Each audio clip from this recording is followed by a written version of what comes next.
Aquí estamos. Buenas noches a todos, bienvenidos a la Red Argentina del Paisaje.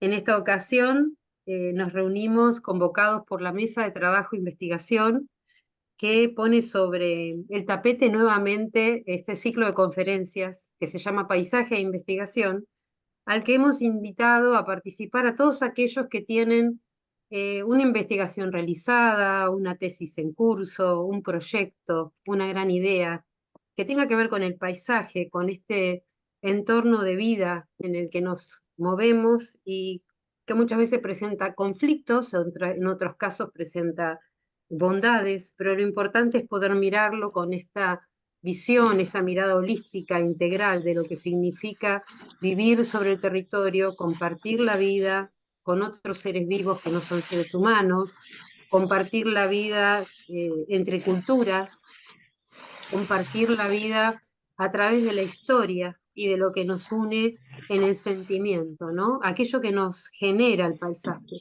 cuando lo contemplamos, cuando lo sentimos, cuando lo vivimos, ese sentimiento, ese sentido de pertenencia, esa fuerza que tiene el paisaje para generar identidad en la comunidad. Y está justamente marcado por aquellos elementos que lo componen, que pasan a ser como eh, símbolos, como hitos, como presencias muy fuertes, constituyendo, como decía antes, la identidad de nuestros paisajes. Eh, Hoy les voy a presentar una vez más a la mesa de investigación. La mesa de investigación se crea con esta necesidad de justamente seguir reflexionando en torno al paisaje, seguir dando una oportunidad investigador a mostrar su trabajo en momentos en que está tan cuestionada quizá la investigación, pero por lo menos eh, compartir entre todos y para todos, porque no todos los que han sido convocados aquí son arquitectos, investigadores o paisajistas, esto está dirigido a toda la comunidad, a todo el que esté interesado en escuchar de estos temas. Hoy precisamente vamos a hablar de una localidad hermosa de Mendoza, y por supuesto tenemos gente del lugar y muchos que nos siguen y que van a querer ver justamente grabada esta conferencia en YouTube. La mesa de investigación de la RAP, la RAP le decimos a la Red Argentina del Paisaje, la coordina la doctora y arquitecta Mónica Ferrari. Ella vive en Tucumán, pero coordina el nodo Jujuy, dentro de la Red Argentina del Paisaje, y coordina esta mesa que ya nació junto con la pandemia, ¿no? En aquellos momentos en que necesitábamos unirnos para fortalecernos. Es docente en la Facultad de Arquitectura y Urbanismo de la Universidad Nacional de Tucumán, es investigadora independiente de CONICET y justamente nos convoca y nos invita todo el tiempo a generar material. Hemos ya construido junto con ella nuestro primer libro virtual, vamos en camino a otro Yo y le cuando lo vi, agradecemos por supuesto cuando su... lo abrí para verlo, Les pido que precioso. apaguen los micrófonos, por favor.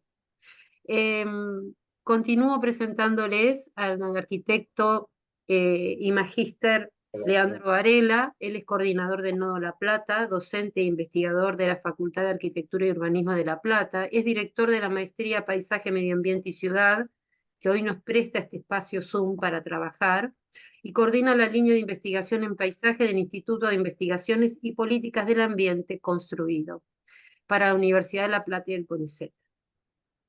Luego nos acompaña la arquitecta y doctora especialista en paisaje, Lorena Mancini Marchesi, es investigadora de INSIUSA CONICET, es responsable técnico del Observatorio y Laboratorio Patrimonial del Paisaje Cultural de los Valles Andinos Centrales, CONICET, de la Universidad de San Juan, ¿no es cierto, Lorena? También es secretaria Sí. de la Red Argentina del Paisaje. La coordinadora del Nodo San Juan, Cristina Montfort, magíster y arquitecta, profesora e investigadora también de la Universidad de San Juan, en la Facultad de Urbanismo y Arquitectura, es responsable de técnica del Observatorio y Laboratorio Patrimonial del Paisaje Cultural de los Valles Andinos Centrales, junto a Lorena.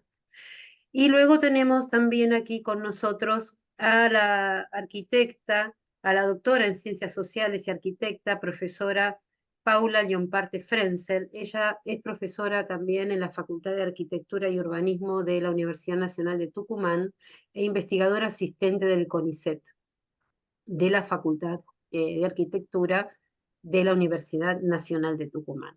Junto a ellos, estos genios que acá les acabo de nombrar, estoy yo, que no soy investigadora de nada, pero trabajo mucho por el paisaje. Estoy haciendo mi maestría justamente en la carrera que dirige Leandro Varela en la Universidad de La Plata. Soy paisajista, soy docente y soy apasionada por este tema del paisaje como construcción de vida, ¿no? Y para encontrarle la vuelta a vivir en paisajes de calidad, a rescatar lo mejor que tenemos, a luchar por ellos, a trabajar para juntos mejorar el entorno de vida propio y de los otros. Y cuando digo de los otros, estamos hablando de todos los seres vivos. Este es el equipo. Los invito a todos los que nos están escuchando y que tengan algo que compartir a que se inscriban en el ciclo de conferencias Paisaje e Investigación, porque a través del año y del año que viene vamos a seguir presentándolo. Esto no tiene fin, sino que simplemente es una trayectoria, un derrotero, que invitamos toda la red argentina del paisaje a ustedes a acercarse a nosotros. Ahora paso la voz a la coordinadora de esta mesa, la doctora arquitecta Mónica Ferrari. Buenas noches, ¿qué tal? Un gusto tenerlos en este espacio.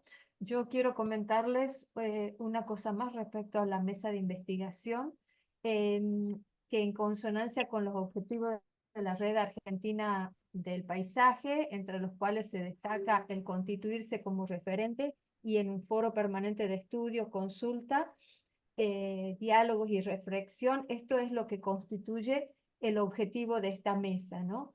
Esta mesa apunta justamente a investigar, a desarrollar todos los temas relacionados con el paisaje, y su propósito es fortalecer el campo de conocimiento y estudio del paisaje, promoviendo la visibilización de proyectos de investigación y vinculación con el medio que contribuyan a esta perspectiva.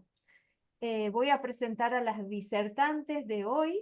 Violeta Mazzaruti y Gisela Manoni nos proponen reconocer y analizar las continuidades y transformaciones del paisaje cultural de Tupungato, localidad de la provincia de Mendoza, desde el centenario de su creación, el 8 de noviembre de 1958, hasta la actualidad, a través de sus elementos constitutivos para poner en valor su patrimonio integral frente al impacto de los fenómenos de globalización que amenazan con avasallar las identidades locales.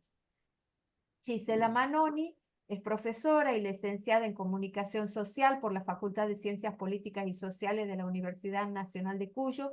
Actualmente es maestranda de la Maestría en Lectura y Escritura en la Facultad de Educación Elemental y Especial de la misma universidad.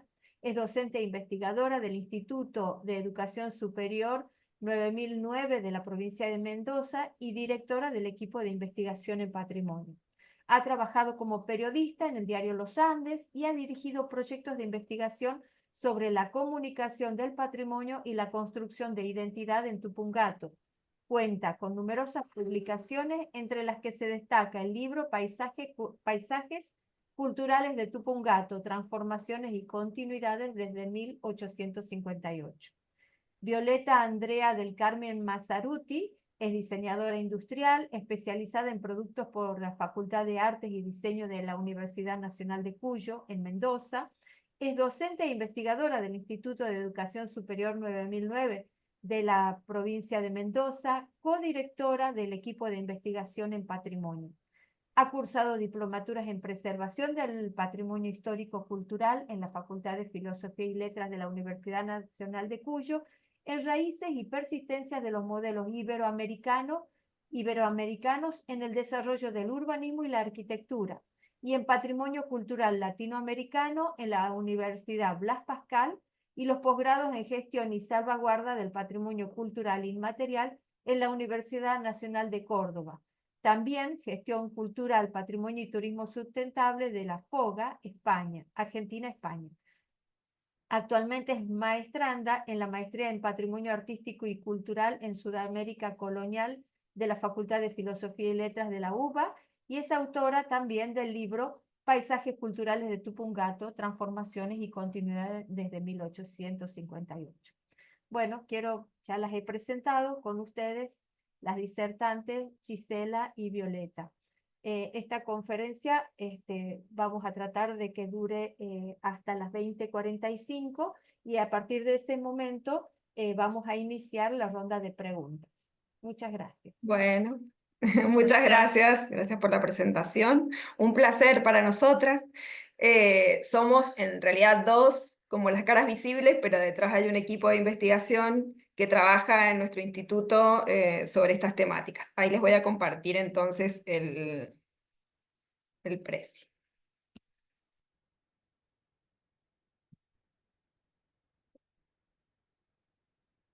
¿Se está compartiendo? Sí. Sí, perfectamente. Sí, se ve muy Bueno. bien.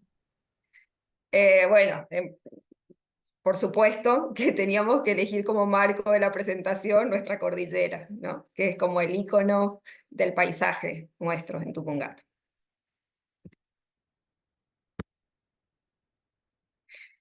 Un poco contarles, nosotros en realidad hemos aprendido a investigar nuestro paisaje o a estudiar nuestro paisaje muy desde cero, a los tropezones, a las caídas también, pero siempre buscando, empezamos a investigar este estudio del paisaje cultural de Tupungato, que es donde vivimos las dos, y todo el equipo, desde el 2013.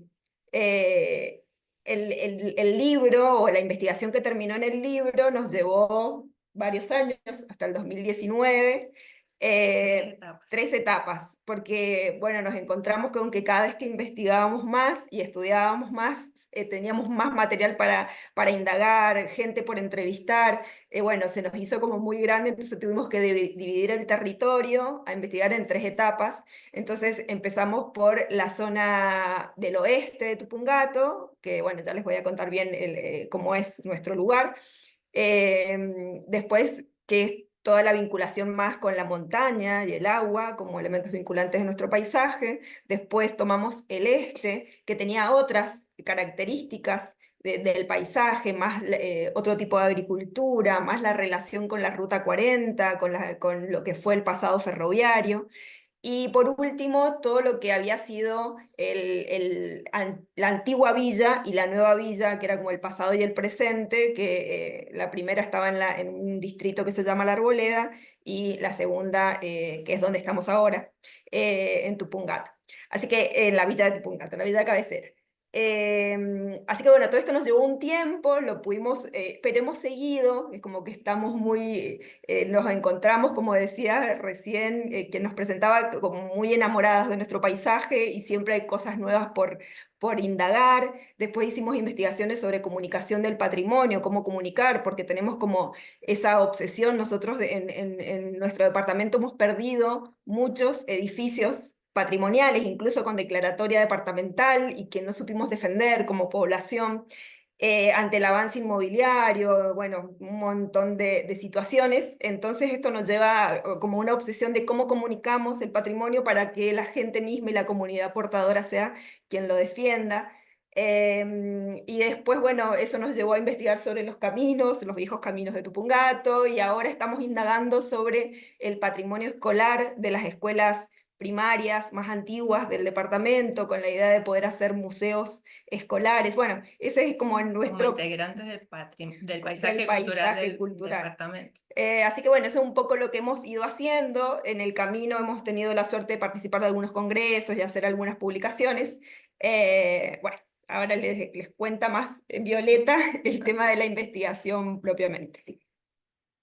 Bueno, el proyecto de investigación, tenemos, bueno, las palabras de Luis Vicente Elías Pastor, que dice que él ve el paisaje como un documento porque es la manifestación geográfica de la vida de los pueblos que lo van transformando. Pero a nivel local tenemos un referente que es Dionisio Chaca. Julio, que está presente en la conferencia, es nieto de este autor local, que para nosotros fue la principal inspiración para realizar este trabajo, porque en 1940 él escribe la historia de Tupungato y es como un tratado sobre el paisaje cultural de Tupungato, y él tenía la intención de que las generaciones futuras lo conocieran y lo amaran. Y entonces, bueno, con esa inspiración tomamos la categoría de paisaje cultural evolutivo continuo en el tiempo, que marca las directrices de la UNESCO, y aparte del autor local Dionisio Chaca, también como una autora mendocina Roncelli, y otros autores como Elías Pastor, Silvia Fernández Cacho, Peter Fowler, que estuvo muy involucrado con el tema de paisajes culturales en la UNESCO. Incluso pudimos contactarnos con él desde acá de Tupungato, cuando todavía estábamos iniciando el tema de la investigación. Rivas Palom, que también fue muy importante para nosotros porque ella nos decía que el paisaje no solamente es historia, sino que también implica esta transformación y implica cultura y acción cultural. Galindo González, Abatebel, Fontal Meridas, unos pendereros que habla sobre el tema del patrimonio del paisaje del agua, y Fontal Meridas, que actualmente es nuestra principal referente, que estamos trabajando en el proceso de patrimonialización en el tema de la educación. Entonces, bueno, es nuestra referente y también para el estudio del paisaje cultural. Y bueno, dentro de los textos doctrinales, nuestra inspiración también fue la Carta de Foz de Iguazú, que hablaba del espíritu del lugar, la Declaración de Mendoza y la Declaración de Quebec, también del espíritu del lugar, el Convenio Europeo, entre tantos otros documentos que nos fueron sirviendo para armar nuestro marco teórico, y comprobando que a través del análisis de todo lo que nosotros encontramos en el paisaje cultural de Tupungato, habían cosas que realmente estaban como indicadas claramente en todos estos textos doctrinales. Nuestros objetivos era reconocer los elementos constitutivos del paisaje cultural de Tupungato, justamente para poner el valor, el patrimonio cultural y natural, y que fueron un recurso para la elaboración de planes de desarrollo turístico y territorial. De hecho, bueno, nosotros trabajamos con la municipalidad en el plan de desarrollo turístico departamental, y participamos en el plan de ordenamiento territorial también a nivel municipal, gracias a nuestro trabajo. Y bueno, los objetivos en sí eran analizar estas transformaciones y continuidades de nuestro departamento, y tomamos como punto de inicio el centenario de Tupungato, porque para nosotros fue importante, porque marcó un antes y un después de la historia de nuestro departamento. Dionisio Chaca nos había hablado ya en su libro hasta 1940, pero después no había nada. Entonces como que retomamos estas continuidades y estas transformaciones para ir analizándolas. Y bueno, a su vez que también interpretamos las percepciones de la comunidad de acuerdo a todos los elementos que constituyen el paisaje, y a través de ello pudimos analizar los procesos de participación ciudadana y cómo fueron cambiando a lo largo de los años hasta la actualidad. La metodología de trabajo, bueno, trabajamos bajo el paradigma interpretativo, metodología cualitativa, con entrevistas, encuestas en las redes sociales, mucha observación de campo, mucho registro fotográfico, análisis documental, no solamente acá en Tupungato, sino que fuimos a Mendoza y conseguimos información importante para poder determinar y analizar todos los elementos que constituyen nuestro paisaje. Bueno, ahora vamos a ir un poquito a la ubicación, muy rudimentario, pero es Lamentablemente en nuestro equipo no hay ningún profesor de geografía, ningún cartógrafo, entonces el tema de los mapas fallamos. Bueno, ahí está un poco la ubicación de nuestro departamento. Forma parte del Oasis Centro de Mendoza, junto con San Carlos y Tunuyán, forman el Valle de Uco, la región conocida como Valle de Uco, que tiene como toda una impronta turística, enológica. Nuestro departamento se divide en 13 distritos, que un poco respetando eso, vimos esto de hacerlo en las 3 etapas de nuestra investigación, los del oeste, los del este y los del centro. Y bueno, fue creado el 8 de noviembre y tiene un gran, ni siquiera los propios tupungatinos conocemos todos los recursos arqueológicos que tenemos. Se han hecho muchas indagaciones o estudios de arqueología en la zona porque hay una fuerte impronta de las poblaciones huarpes que se ubicaban en los ríos, cerca de los arroyos acá en Tupungato, y el sitio fundacional, que es la Arboleda, donde nace nuestro departamento el 8 de noviembre de 1858, fue antes un asentamiento de los pueblos originarios y luego tiene todo un acervo de la sociedad precolombina con el legado de la Compañía del Niño Jesús en el siglo XVII. O sea que ahí la Compañía de Jesús se asentó en esa zona, tenían establecimientos productivos, y también en la zona de los Cerrillos, que es otra región que tenemos. Así que bueno, un poco eso es nuestra historia. Muy resumido. Muy resumida. Bueno, ¿qué pudimos un poco como resultados en todos estos años de ver cuáles eran los componentes básicos o los componentes más o menos centrales o que la gente reconocía de nuestro paisaje?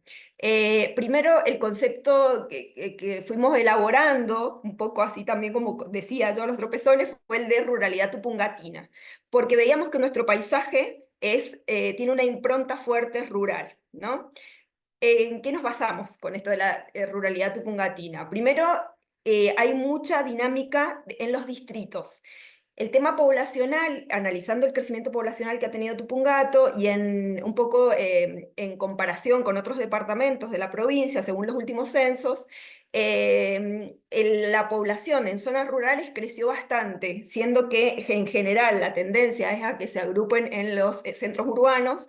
En Tupungato se sigue conservando un gran porcentaje de población rural, ¿sí? Otra cosa es que, bueno, aunque la presión urbanística ha hecho que, y todo el crecimiento inmobiliario, se avance sobre las zonas rurales, sobre todo agrícolas, han quedado zonas, como que ha quedado toda una mixtura, ¿no? En la zona de la Villa Cabecera, o la zona urbana, hay paños de zonas de áreas cultivadas, agrícolas, y hay barrios que han quedado dentro, como podemos ver en las fotos, cerca de viñedos, cerca de chacras, ¿no? Entonces hay como esta mixtura todo el tiempo en la cuestión, en la mirada del territorio. Bueno, ahí Violeta. Bueno, como mencionaba Gisela, el tema de el centro de Tupungato, el inicio de esta investigación era con la Arboleda y la actual ciudad, pero que todo el mundo le dice villa. Y esta ciudad, la villa, nuestra ciudad cabecera, tiene características particulares que acaba de decir Eda, el tema de los viñedos en medio de la ciudad.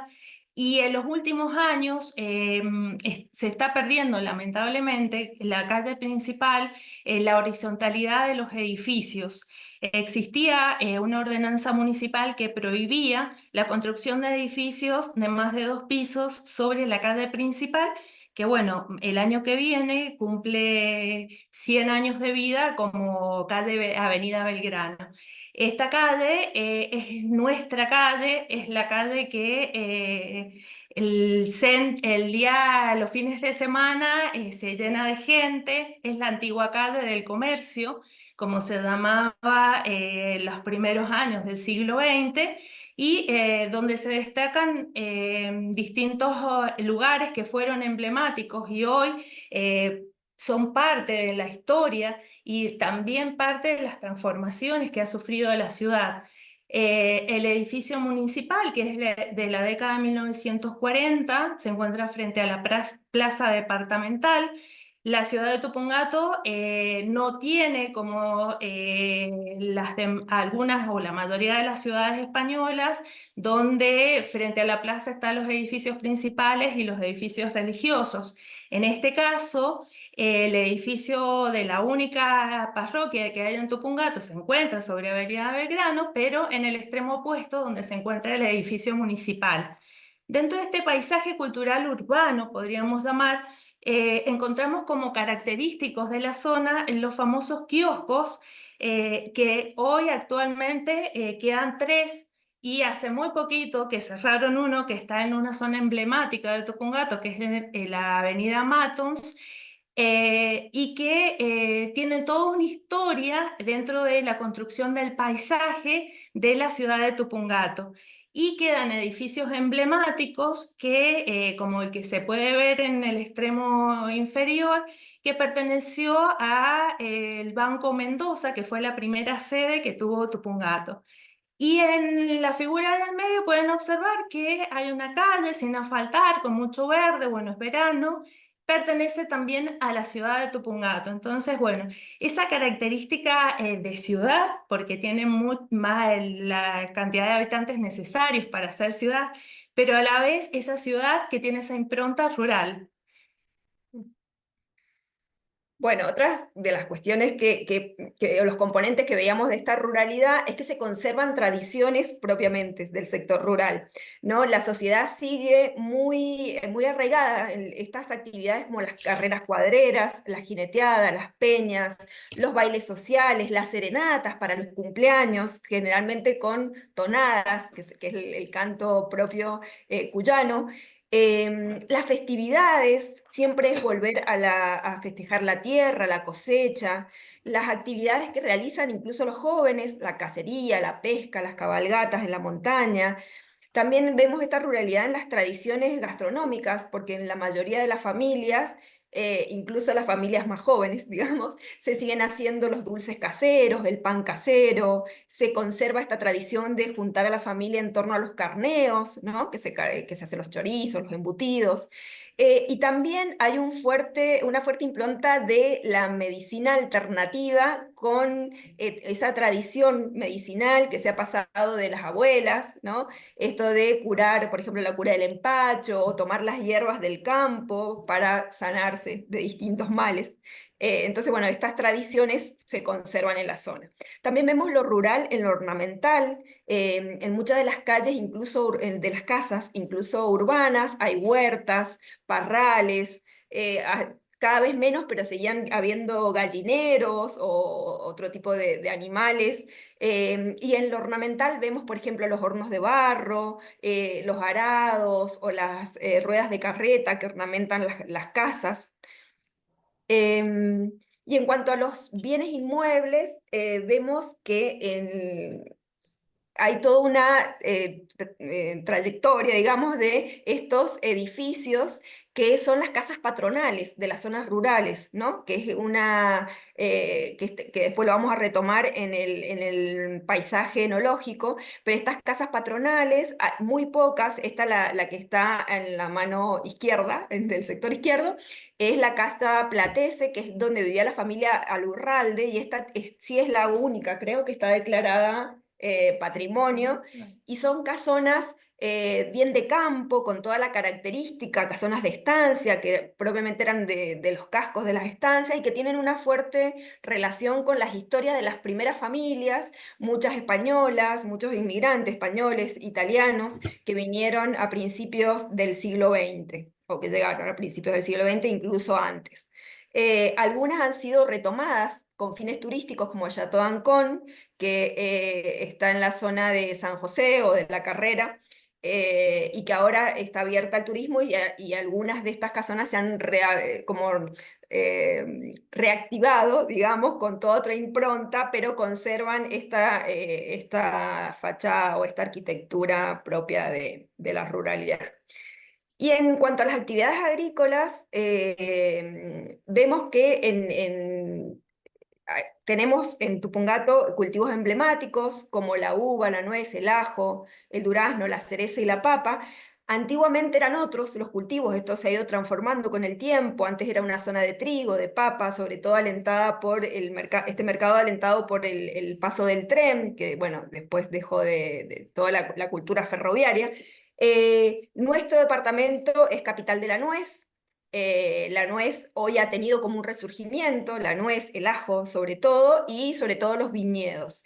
Y en cuanto a, a las actividades agrícolas, vemos como dos zonas bien determinadas en el territorio. La zona este, que es con cultivos más tradicionales, con minifundios, con familias históricas, sobre todo españoles, que cultivaban chacras, viñedos, pero otro tipo de cultivos, y toda la zona del desarrollo moderno en el oeste, que es toda la zona de Gualtallarí, donde ha crecido toda la industria vitivinícola con algunas nuevas problemáticas que plantean al paisaje, ¿no? Primero, un fuerte proceso de extranjerización de la tierra, ¿no? En la zona de Gualtallarí, la mayoría de los propietarios de esas bodegas y de gran cantidad de hectáreas son extranjeros.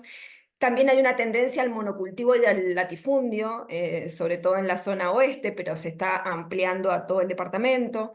Se está dando también una cuestión de avance de la tecnificación en las labores de cultivo y cada vez una menos demanda de mano de obra, ¿no? De laboral. Esto se ve, por ejemplo, en oficios como los encargados de finca o los contratistas, que eran como roles del campo muy propios, han ido desapareciendo, ¿no? Entonces, bueno, esto se ve como la tecnificación ha ido aumentando y cada vez hay menos trabajo manual, si se quiere. También ha habido un fuerte proceso de desmonte, sobre todo en el Piedemonte y sobre todo en la zona de Gualtallarí, y esto ha traído un poco, aparte del retroceso en la flora y en la fauna autóctona, el creciente riesgo aluvional, porque son zonas del pie de montaña. Y también otra cuestión que ha avanzado mucho es la denominación de origen, y que estas zonas como el Peral, como Gualtallarí sobre todo, terminan conociéndose como zonas propias y un poco alejadas o despersonalizadas De del contexto de Tupungato Tupungato, propio, ¿sabes? o Valle de Uco en general, Claro. y como que no tienen esa pertenencia. Ujú. Y otra cuestión en la ruralidad también es que hay como una reactivación actual al tema de la ganadería, a esta actividad que fue que está en los orígenes de Tupungato, porque, bueno, en otras investigaciones que hemos hecho, más históricas, vemos que Tupungato nace como un lugar para pastar el ganado durante meses, 3 meses, y después seguir el camino a Chile. Entonces, los orígenes de nuestro departamento estaba fuertemente la ganadería, que hoy por hoy, por un tiempo se había minimizado y ahora ha vuelto a reactivarse. Vamos a ir más rápido. Bueno, algunas imágenes. Bueno, el tema del agua y la montaña son elementos vinculantes del paisaje cultural de Tupungato. En realidad, bueno, como que en general de toda Mendoza, especialmente el tema del agua. Pero acá en Tupungato vimos que esta conexión era muy fuerte, especialmente con el Cerro Tupungato en la montaña y todos los cauces que surcan el departamento. Y esto tiene que ver también con el uso y aprovechamiento del agua que se hizo en el departamento desde siempre y desde 1958 en adelante, y detectamos que en los distintos distritos hay referentes de lo que sería el uso y el aprovechamiento del agua o de las geografías del agua como patrimonio cultural. Por ejemplo, mencionamos el dique de las Tunas, que está en el distrito Santa Clara. Mencionamos también en el Zampal el dique El Peral, el dique El Zampal, que fue construido de manera artesanal y es un sistema de riego y que a nosotros nos impactó porque lo construyó un inmigrante español, Antonio Iriarte, a pico y pala. Haciendo todo un túnel por los cerros aledaños para llevar el agua a las fincas de esa zona, y que actualmente está en funcionamiento, y es impresionante poder conocer las profundidades de la tierra y ver que a principios del siglo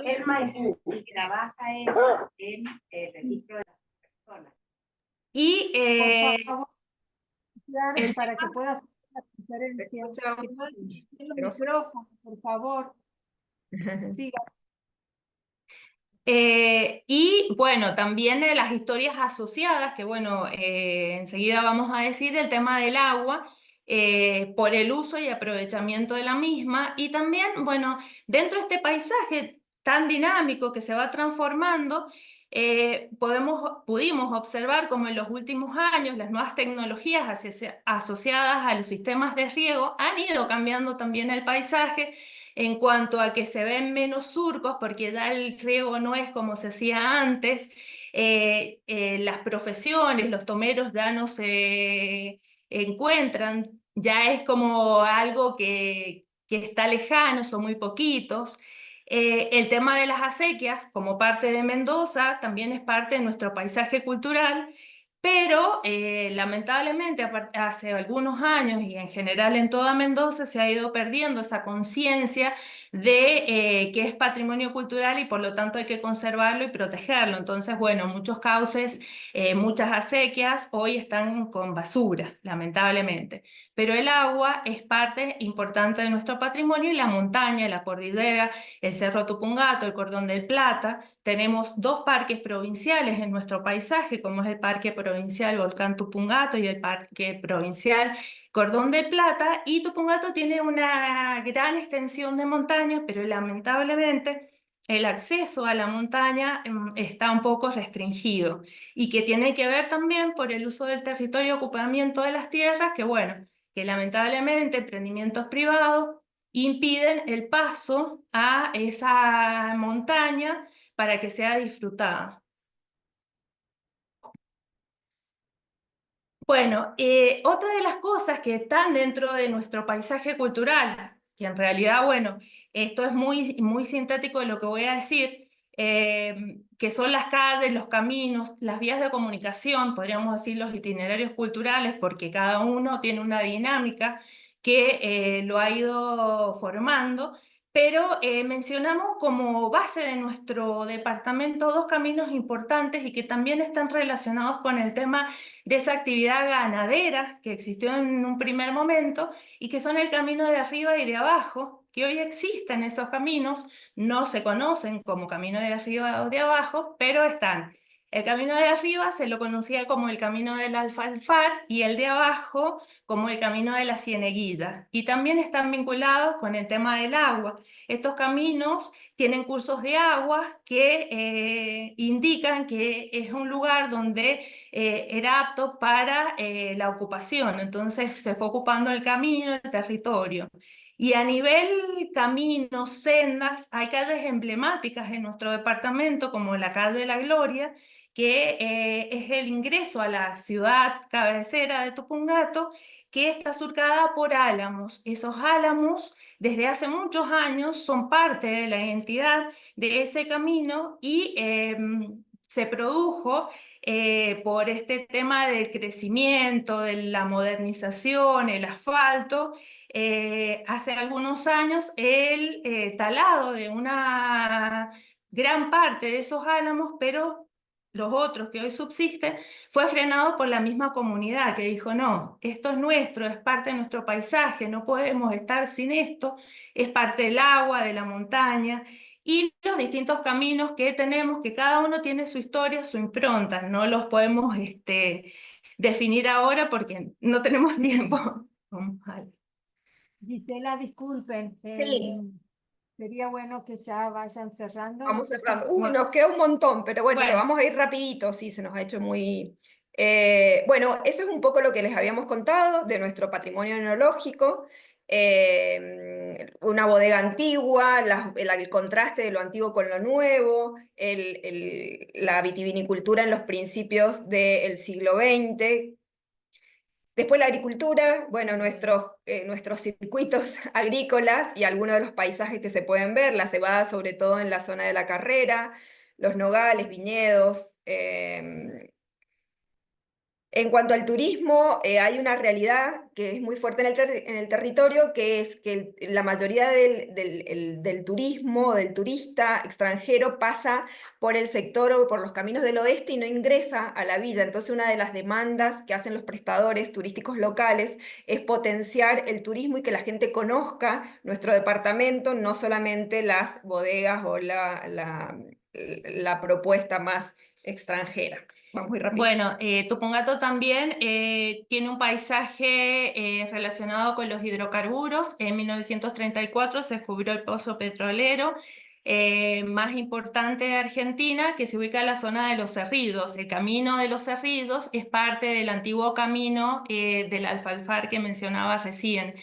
Es una zona que tiene toda una impronta, una historia y una vinculación con la comunidad que en los últimos años se perdió por la privatización de ciertos sectores y la gente de hoy no está reconociendo ese paisaje como parte de su historia, pero sí los que estaban a mediados del siglo XX en la época del Centenario. Y también otra cosa, Tupungato tiene un paisaje minero. Tupungato desde siempre se caracterizó por el tema de la minería, sobre todo en el distrito Santa Clara. Actualmente es una zona minera, se explotan minas de talco, pero en su momento estaba la mina San Ramón, que era de oro, la mina Salamanca de cobre, y han dejado vestigios y restos mineros, como pueden observar en la fotografía, las antiguas viviendas de los mineros, y elementos como por ejemplo anotaciones, indumentaria, que son parte de nuestro paisaje y en algunos casos, bueno, no se puede acceder porque están dentro del camino al Parque Provincial Tupungato. Y también Tupungato tuvo un paisaje ferroviario que conectó a Tupungato con Mendoza y los departamentos del sur. Habían dos estaciones, Zapata, en la antigua villa cabecera, que era la Arboleda, y Anchoris, que estaba vinculada con toda la refinería de petróleo que pertenece a Luján. Actualmente esas estaciones están usurpadas, pero todos los bienes inmuebles están bastante en buenas condiciones y es parte de nuestro paisaje. Y bueno, dentro del paisaje religioso, ya Gisela lo dijo, en el siglo XVII se establece la Compañía de Jesús en la Arboleda y ahí se construye la primera capilla en honor a Nuestra Señora del Socorro y la parroquia actual se llama Nuestra Señora del Socorro y tenemos distintos edificios religiosos como la Capilla Sagrado Corazón de Jesús, que ahora en marzo cumplió 100 años y está vinculada con el tema de las estancias y las casas patronales que están en el distrito de San José. Y a nivel religioso tenemos que mencionar la imagen de Nuestra Señora del Socorro, que es una imagen del siglo XVIII, que es traída por la Compañía de Jesús y es patrona de Tupungato. Por lo tanto, siempre está presente en el desfile departamental para el aniversario y en actos importantes y agasajos. Y bueno, también existen otras construcciones religiosas que están dentro de fincas y bodegas y también imágenes de devoción popular como la Cruz Negra que está en el distrito Zapata, que es un lugar, es un paisaje muy visitado por los camioneros y todos los que atraviesan la Ruta 40, y entonces está lleno de exvotos por favores recibidos. Bueno, y para terminar, vamos a ir rapidito, si nos dan 5 minutos más. Un poco, un capítulo aparte en la investigación fue las entrevistas y recuperar un poco los sentimientos que se tejen y los vínculos que se tejen en torno al paisaje. Vemos que hay una fuerte pertenencia, hablábamos de topofilia en la investigación, este amor por el lugar, este vínculo por el entorno en el que vivimos. La tranquilidad es uno de los sentimientos que más surgen o cuando pedimos descripciones del lugar, la paz, la calma.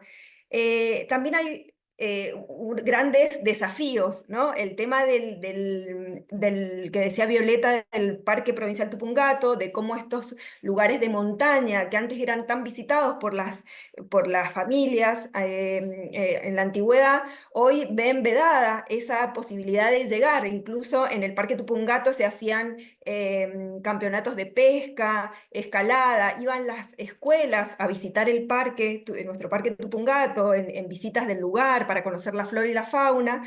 Todo esto se fue perdiendo por litigios entre militares y privados, se cerró el único camino de acceso que teníamos. Esta es una lucha que viene dando la comunidad hace mucho tiempo, la comunidad de Tupungato. Queremos un parque libre, de libre acceso, y esta no poder llegar al territorio, se fue como rompiendo el vínculo. Entonces las nuevas generaciones no tienen este amor por la montaña o por estos lugares que fue quebrándose por todo este avance del interés inmobiliario en la zona. Otra cuestión de lucha y de sentimiento profundo y de defensa del agua, como valletanos, es muy fuerte, ¿no? Desde la ley 7722 contra la megaminería contaminante, pero también en las pequeñas acciones, lo veíamos en las entrevistas, ya en tiempos iniciales de la agricultura, cómo se peleaban a cuchillo por la compuerta del agua, por acceder o levantar la compuerta para que el agua llegara a una finca o a la otra, eso nos decían algunos de los entrevistados, y hoy esa lucha se sigue dando, ¿no? Los pozos en las urgentes de agua, en la distribución del agua, en el acceso a las perforaciones para tener agua de subsuelo. Entonces, bueno, es como toda esta lucha por el agua se da día a día, y también se da en lo social con todas las manifestaciones, ¿no? Por eso hemos puesto por ahí parte del paisaje, las alamedas, es algo que la gente también, y sobre todo es esta vinculación con el Tupungato, con nuestro cerro maestro, y siempre la gente que se va incluso del lugar y que hemos entrevistado, lo que más extraña es salir en la mañana y ver el Tupungato, abrir la ventana y ver el Tupungato, es como, bueno, nuestro icono paisajístico por excelencia. Y por último, algunas de las cuestiones en las que hemos trabajado o que queremos seguir con la investigación, es un poco... estamos ahora trabajando en la educación patrimonial, nos tiene muy comprometidas este tema de la educación, porque hemos dado incluso cursos con puntaje para docente, porque creemos que la escuela tiene que ser un motor de que informe, que haga conocer nuestro patrimonio, y a través de eso que sean las nuevas generaciones las que los defiendan. Entonces estamos trabajando mucho con el tema de educación patrimonial. También hemos trabajado en el diseño de circuitos turísticos. Y bueno, el tema de la patrimonializar la lucha por la defensa de la parte ambiental es lo que también se trabaja, se participa con otros referentes de la comunidad, y bueno, hemos invitado a gente de la comunidad para que se comprometa también en la defensa del patrimonio, de su paisaje cultural. Y en un futuro pensamos involucrar a toda la región del Valle de Uco y estudiarlo como un paisaje cultural a esa región. Porque tenemos como líneas paisajísticas muy marcadas, como por ejemplo la enología, nuestro pasado sanmartiniano, el pasado indígena, bueno, hay como todas unas líneas de paisaje, la agricultura, la defensa del agua. Bueno, todo eso que decimos se pueden armar como estudios del paisaje cultural, como región también, un poco como ampliar lo que hemos hecho desde Tupungato a la región del Valle de Uco. Y no, Bueno, creo que eso y sería la última foto. todo. Y bueno, la última foto, nuestro cerro Tupungato, plena ciudad de Tupungato, Nevado, nevado. como estuvo la semana pasada. ¿O no? Bueno, muchas gracias. Muchas gracias por la atención. Bueno, muchísimas gracias a ustedes. Abrimos los micrófonos para felicitarlas y aplaudir por la presentación. Bueno, muy rápido. Fue muy Mucho, rápido. no, mucho Mucho- trabajo, la verdad, súper interesante. Bueno, abordan de manera integral el paisaje, incorporan todas esas identidades, el sentimiento de pertenencia. Queremos ir a conocer Tupungato, la verdad que hermoso. Invitados, Y invitadas todas. sí, seguro. Y bueno, hay un poco lo que yo pregunté por el chat, si había alguna consulta, o si alguien quiere tomar la palabra ahora, está abierto este tiempito para algunas consultas. Lo que sí Clara puso, creo que Clara o Clara dice, bueno, ¿cómo es el tema de las privatizaciones? Parece que hay muchas. Bueno, eso es como una de las preguntas que dejaron por el chat. Bueno, ha sido un proceso como el que se viene dando, me imagino en general, ¿no? En el territorio, antiguamente eran fincas muy chicas, de pocas hectáreas, que pertenecían a la familia trabajaba en la finca, bueno, como se ha dado el proceso de extranjerización como en el resto del país. A partir de los años 90 comienza todo esto de dividir a Tupungato en estos sectores de lo nuevo, como es la zona de Gualtallarí, La zona del oeste, donde se asentaron extranjeros provenientes de Francia, Holanda, y empezaron a realizar sus emprendimientos, y en medio de todo eso, la lucha por la gente que siempre habitó esa zona. Realmente fueron luchas a veces bastante dolorosas para la gente que vivía hace ya 50 años y bueno, fueron desalojados. También por esa compra de tierras desaparecieron los puestos que eran muy característicos de la zona. Lamentablemente quedan puestos, pero para el otro extremo, en la parte de los Cerridos, pero toda la parte de Santa Clara, Gualtallarí, perdió toda esa impronta gracias a esta compra de tierras. Y la gente local nos contaba que veían todo eso como castillos amurallados, donde ellos pasaban, pero no podían entrar a lo que pasaba a ser de otras personas cuando ellos antes eran libres y podían ir y venir. Entonces, bueno, también esas construcciones amuralladas, cerradas, vidriadas, impactaron en el paisaje natural de la zona de Gualtallarí. Y también en el tema de esto de los caminos tradicionales, por ejemplo, el camino Estancia Silva, que es un camino tradicional que históricamente era sin asfaltar, hay un proyecto para asfaltarlo, pero a veces también la gente misma pedía, bueno, sí, es necesario el progreso, hay que asfaltar caminos, pero hay caminos que deberían quedarse sin asfaltar porque hacen a la historia, a la identidad de cada lugar. Entonces, bueno. Y el mayor impacto, muchas de las palabras que surgen siempre de los entrevistados, el tema de los alambrados, ¿no? O sea, ha ido creciendo los alambrados sobre nuestra montaña. Entonces, bueno, pues, antes se tenía como que la montaña era de todos y todas, ¿no? Todos podíamos ir a la montaña a comer un asado, a ir al río de montaña en verano, a pescar, era como un habitué, ¿no? De las familias entonces, pero cada vez es menos el acceso hasta que, bueno, años atrás cerraron directamente. Nuestro parque en realidad nunca estuvo muy protegido, solo tuvo guardaparques. Es un parque provincial, en los 94 años, después no hubo protección, y esta falta de protección también hizo que avanzaran los privados, ¿no? En ir corriendo los alambrados. Entonces, bueno, eso terminó en litigios, en la justicia, bueno, y cerraron hace años atrás el único acceso que teníamos. Ahora para ingresar hace falta pedir un permiso a través de los militares.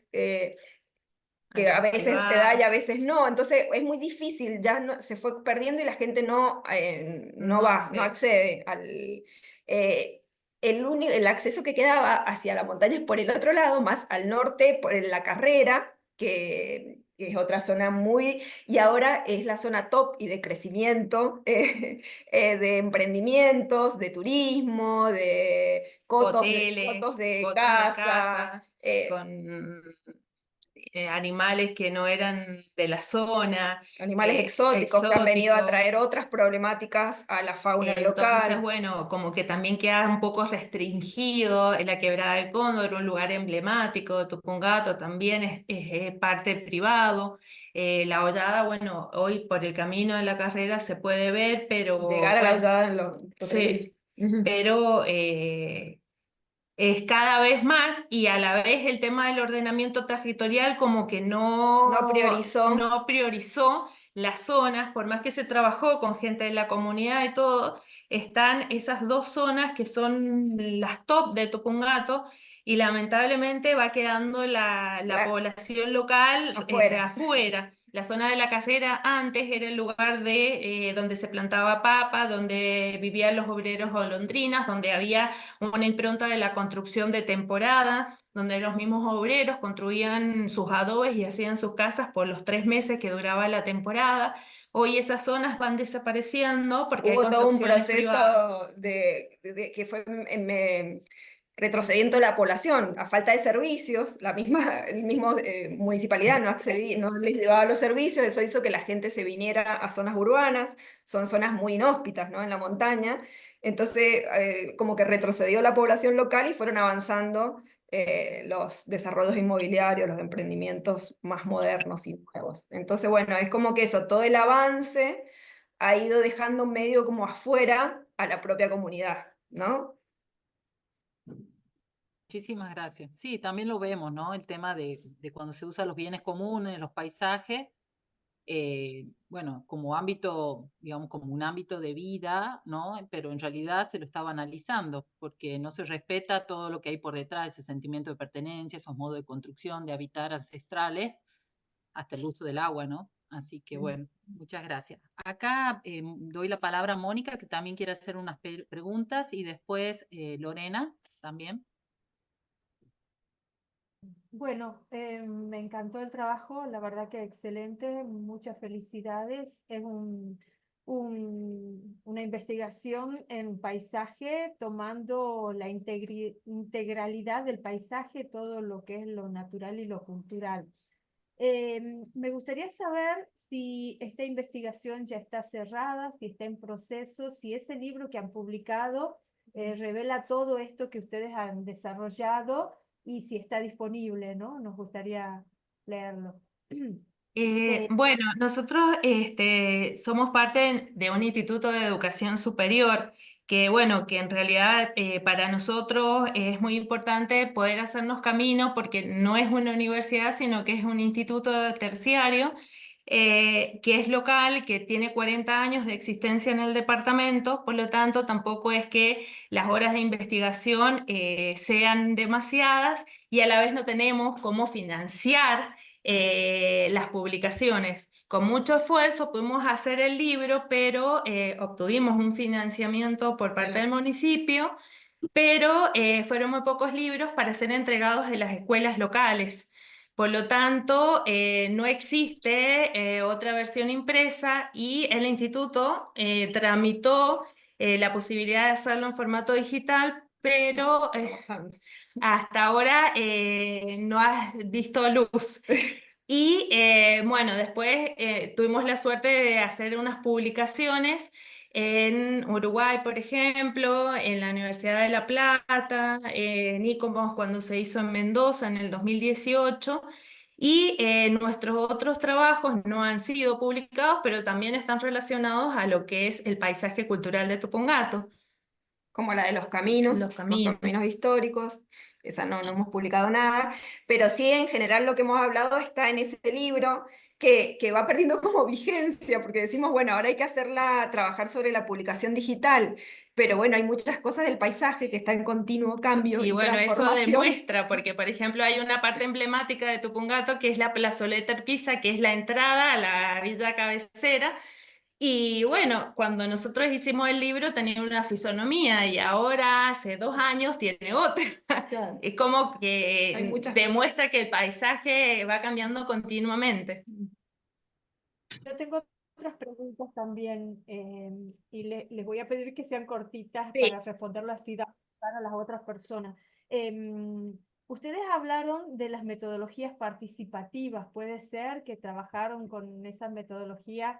Bueno, me gustaría que me contaran sintéticamente qué métodos utilizaron para poder hacer participar a la comunidad. Bueno, al principio nos costó. Empezamos más con entrevistas, ¿no? Con entrevistas a profundidad. Hay muchos de los Informantes clave, informantes claves de cada que hoy, territorio. bueno, ya no estamos. Muchos no están hoy, sobre todo la gente mayor, ¿no? Que era la que había visto todo el proceso de cambios en cada distrito. En la segunda parte que trabajamos más sobre comunicar el patrimonio, ahí hicimos una investigación, acción participativa, y ahí trabajamos mucho con distintos sectores. Por ejemplo, hacer focus group, juntar a distintas personas de la comunidad. Trabajamos mucho por redes. Poníamos un tema y en Facebook o en Instagram o, Sí, y también conversatorios conversatorios donde, también bueno, hicimos la mucho. gente participaba bastante. Y la idea era que la propia comunidad, a través de distintas dinámicas que hacíamos en esas reuniones, pudiera recuperar su memoria de los lugares, de lo que creía importante, de su territorio. Y la idea que nos costó era que después ellos quedaran como grupos formados que protegieran, ¿no? de compromiso con lo patrimonial. Bueno, eso nos costó un poco más lograrlo, fue más esta... Sí, y bueno, y como nosotros determinamos que habían lugares dentro del paisaje cultural de Tupungato que facilitaban la participación social, vimos que las escuelas eran lugares de encuentro. Entonces, en cada escuela habían referentes que aportaron un montón de datos que nos sirvieron para la investigación desde el inicio hasta el final.